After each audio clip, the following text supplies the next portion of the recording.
Hello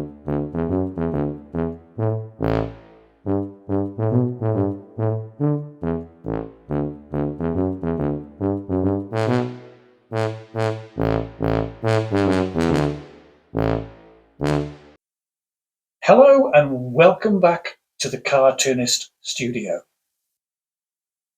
Pay no attention to this. This is nothing to do with today's video at all. This is a piece of work I am using to advertise a service that I do, a pet caricature service, shall we say. But maybe more about that one day. Today's video is all about a cover that I produced that will never be published. Should be published, but never will be published. Intrigued? Well, let's go and have a look at the video and I'll talk a little bit more about it. First of all, I guess I should say that this isn't the video that I had planned for this week. It's only when something happened during the week, last week, shall we say, that I thought, actually, no, I think I'm going to do a video on that. But then when I thought about the content of what it was that I wanted to say, I thought, is this a good idea? Is this going to alienate me against the publishing industry, or the part of the publishing industry that I'm working with? And then I thought, well, they effectively kicked me in the stomach with what they've done. So I thought, why should I really care about their sensibilities? They clearly don't care about mine. So I thought, to hell with it. Let's do it.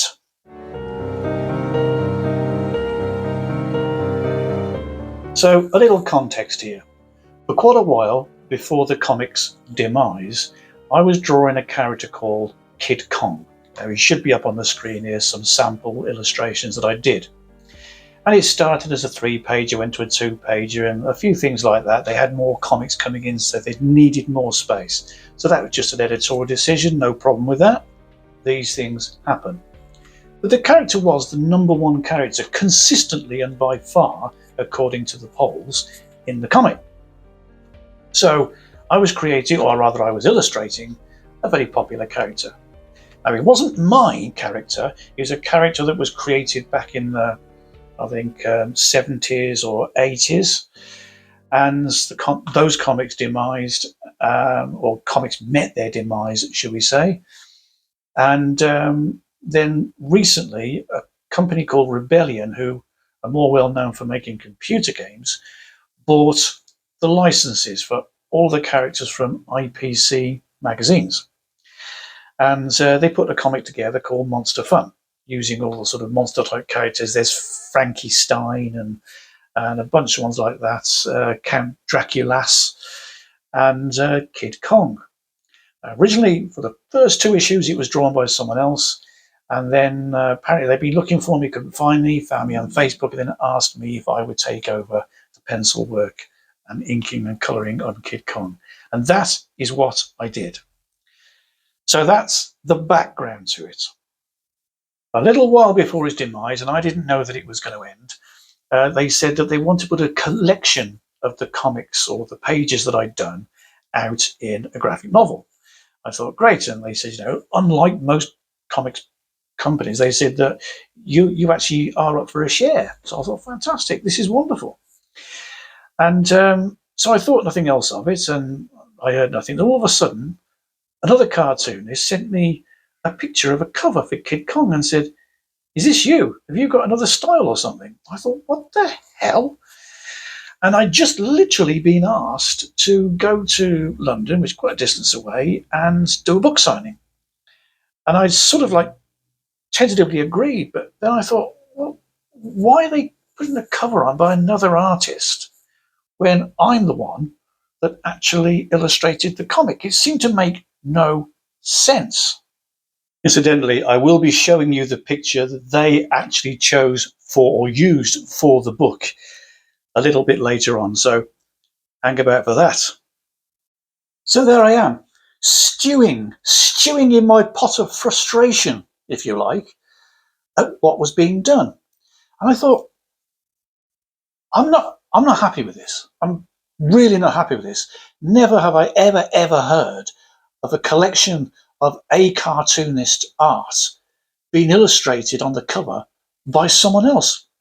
It just, like I said, didn't make any sense. So I thought, I'll do this video and I'll show you how I would have done the cover if I'd have been asked. Now, it's a purely futile exercise. It's an excuse for me to do some drawing and for you to see me doing some drawing, which is what you come over to the channel for. And also to maybe give you a bit more of an insight into the more unpalatable side of this industry. Now, the process for any cover for any book or magazine is usually that the editor or the department of the publishers, the art departments at the publishing company, will come to you with some rough ideas of what it is that they're looking for. If you're illustrating a novel, for argument's sake, then they'll give you a fairly detailed breakdown of what the book's about, and then you produce a few sketches, or they may have some ideas, and they'll ask you to work up roughs based on their ideas, and away you go. And at some point between you first picking the pencil up and them getting the roughs, they'll come to a decision and say, we want to go with number 1, 2, or 3, or however many roughs you've produced. And then you work that page up. And believe you me, the story doesn't end there. Quite often they can say, right, okay, now we've seen that, we want you to change this, this, and that. So you then go ahead and do some more roughs. And it can be quite time consuming, shall we say, and more than a little frustrating. But eventually, at some point, a cover is arrived at and it gets put together, and then it then goes to the art departments and they do what they got to do, and the book comes out. And I'm pretty sure that the artist who did the cover for my book would have gone through a similar, if not identical, process. So I guess without further ado, and as I promised a few moments ago, let's take a look at what the Kid Kong book cover that they've chosen is going to be. Now, like I'll say at the end of the video, don't get me wrong, I am not criticizing the artist. I'm criticizing the publishers, the marketing department, the editors, or whoever it was who came up with the idea of getting someone else to illustrate another artist's book. Now, I'm really not criticizing the artist for this cover. It's just that it's nothing like the character on the inside of the book. And that puts up, in my eyes, it puts up, should we say, a restriction to sales. And in sales, one of the first things you're taught is to remove all of the negatives, the things that could give someone a reason not to buy your product. And if you're giving them the cover of a character that they know but don't recognize, then it puts doubt in their mind instantly. So they think, oh, all right. And then once their mind has changed, they then start going on to other things.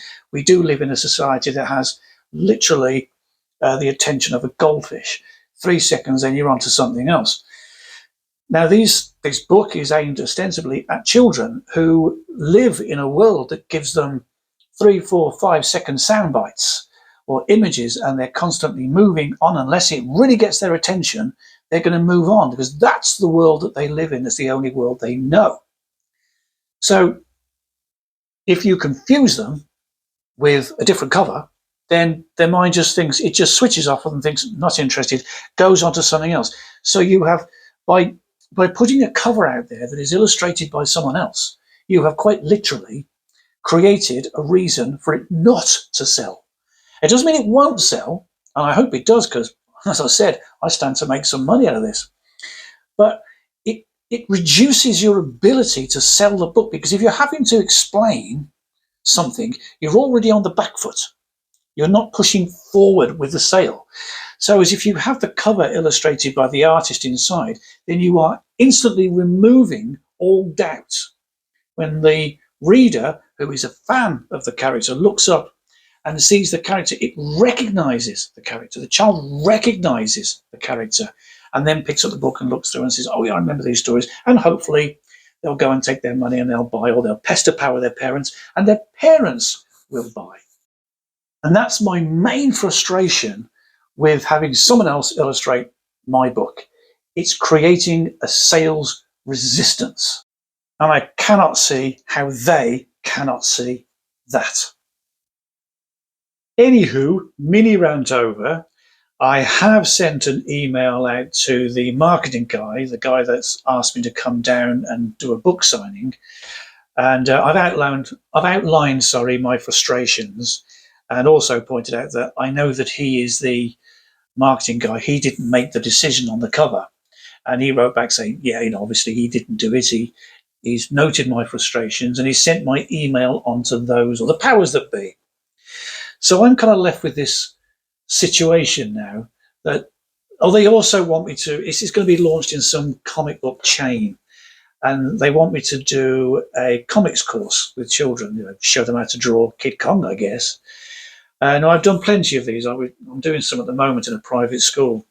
It's just a cartoon workshop, if you like. And so they want me to go over there and do the book signing and then do the course afterwards.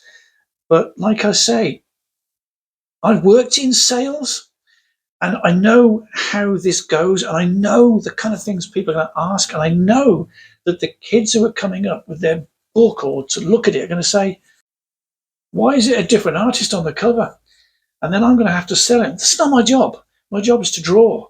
So I'm really wondering. I'm not too sure what I'm going to do. I still don't know what I'm going to do, but if you keep coming back to the channel, then obviously when I decide what I'm going to do, or after I've done it or not done it, shall we say, you'll be the first to know. So don't forget to hit the notification bell, because that lets you know every time I release a video. Like, subscribe, and share it like a demented sharing person, like I always say. And with it, you take my eternal thanks. So anyway, that's what this video is all about. A little bit of the background, shall we say, to the less salubrious side of the comics industry. Okay, that out the way. Now, this is what you've been seeing in the background whilst I've been kicking off, as they say. You will have seen me pencil Kid Kong and the grandmother that looks after him. And this is just the first part of the illustration. I'll pencil, ink, and then scan into Photoshop, and I'll be using a different background to put them in, and then I'll be dropping in lettering. The lettering actually is hand lettered. Mainly the title of the character and the name of the book are going to be hand lettered. And then how I fit that in with the names. And that's another thing. They've gone and put down by Alec Worley and Carl Dixon. Well, the artist goes first. I'm not pulling rank. That's how it always goes.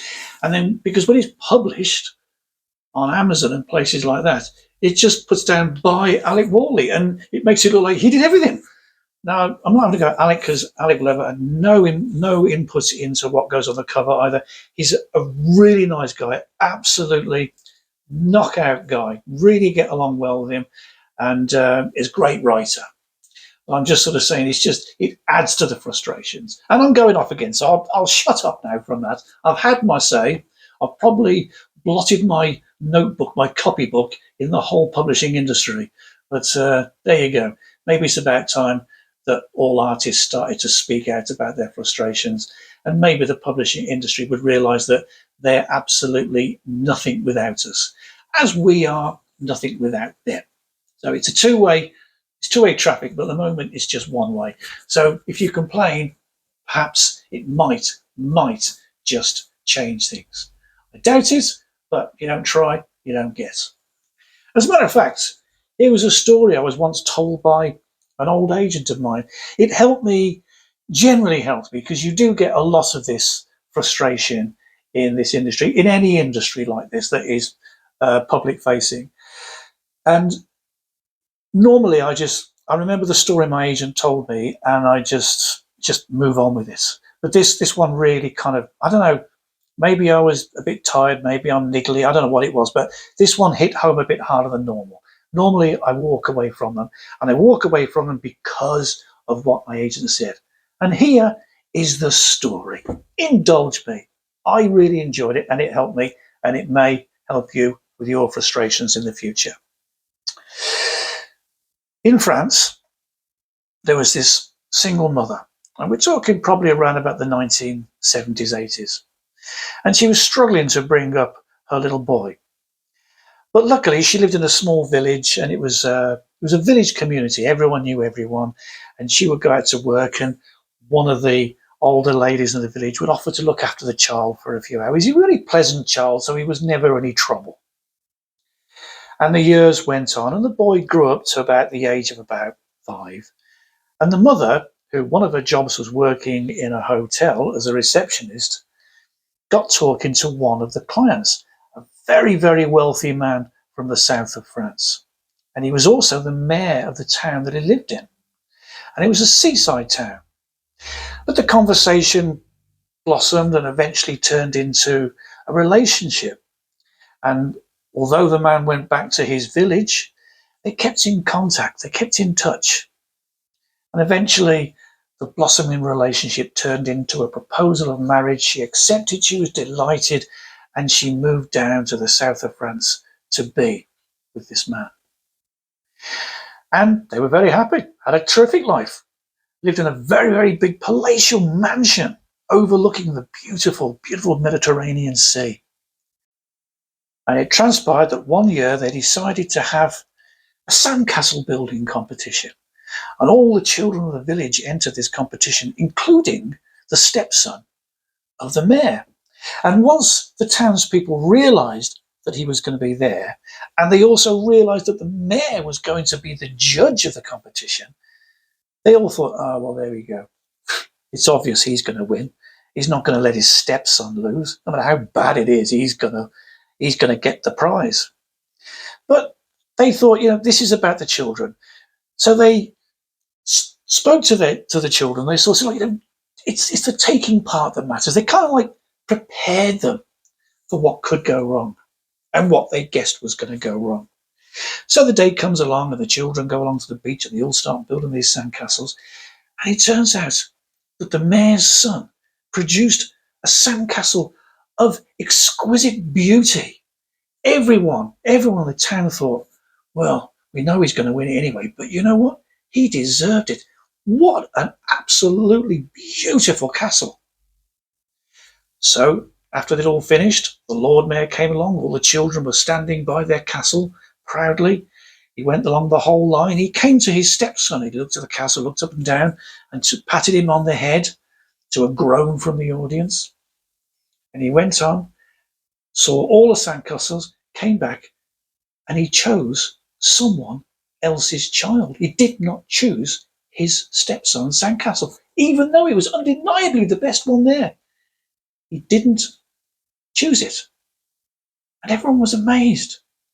And when they were going back home, his wife sort of said, why did you not choose our son's sandcastle? He was clearly the best. He said, because today, my dear, I have taught him a very valuable lesson. Sometimes it doesn't matter what you do. Life is just unfair. And I thought that was a great parable. And he never went from me. And so now when things go horribly wrong or frustrating and stuff like that, I just think, life isn't fair. And like I also say, I was frustrated beyond belief. So I thought I'd make a little video and have a little bit of a rant. So anyway, that's the video, that's the rant, that's the talk, that's a bit about behind the scenes, and a little parable thrown in as well. My God, I spoil you. So I'll just leave you now with what very little left there is of the video to say thank you very, very much for your time. I really appreciate it. I am coming back on now, so don't go away. And at the end of the video, you'll be seeing the finished product. So definitely wait around for that. So I'll say goodbye now, and future Carl at the end of the video will also say goodbye for now because I like to double things up. You know what I'm like here. So thank you for your time and hope you enjoyed the video. And I will leave you with some more music and hopefully enjoy the final stages of this cartoon of Kid Kong and his grandmother.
Did you enjoy that? I hope you did. Hope the rant didn't put you off. For those people who are new to the channel, it's not what I normally do. It's just I got a little frustrated.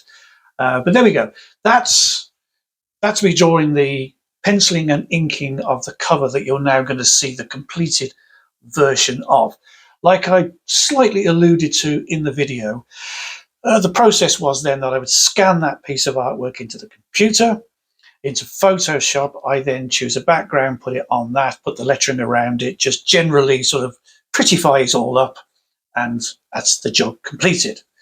Like I've also said, that if this was in the process they had commissioned me, like they should have done, if they had commissioned me, then it would have been probably a longer process. There would have been more roughs, more sketches, more cover ideas. This was just the one that popped into my head for the purposes of this video. So you'll be seeing the finished cartoon at the end.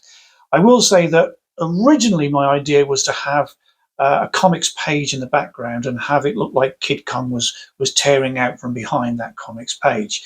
But when I did it, even though I knocked the image back into the distance a little bit, I sort of made it a lot softer, it still was very, very complicated, particularly when you put all the header and the name of the book and the writer and artist and all this sort of stuff. It was a little bit more complicated, so I removed that and went with the background that I eventually went with. So that's what you're going to see now. So that's a little bit more of the process that goes on behind the scenes. I must do a video about colouring of stuff. I've done some, but long time in the past. Must do some more. So we'll go now and we'll see the finished product, if you like. And then directly after that, I'm going to show you their cover next to mine. Now, this isn't, although I put down, their cover versus my cover, I'm not sort of saying you have to vote to find out who's the best, please choose me. I'm not saying that at all. It's nothing to do with that. Like I have said in the video, I have nothing against the artist who produced the cover. All I'm saying is that the illustration of Kid Kong and the grandmother do not bear any resemblance to the characters that I produced. That doesn't make me a better artist. It just makes me the artist that drew the comic. And it's those images that the children are used to seeing. So it's those images that should have been on the cover. Common sense, like I say, once again, a commodity that I would say is largely lacking in today's society in a lot of areas. So anyway, that's it. I hope you liked the video. If you do like this kind of content, then please do like and subscribe, share it, hit the notification bell, thumbs up, down, whichever you want. It doesn't matter. It all helps the algorithms, and we all know the algorithms is a monster that is constantly needing to be fed. So yeah, hopefully I'll see you on the next video. Thank you once again for your time. And yeah, have a great fortnight, and I'll see you soon. And until then, bye-bye for now.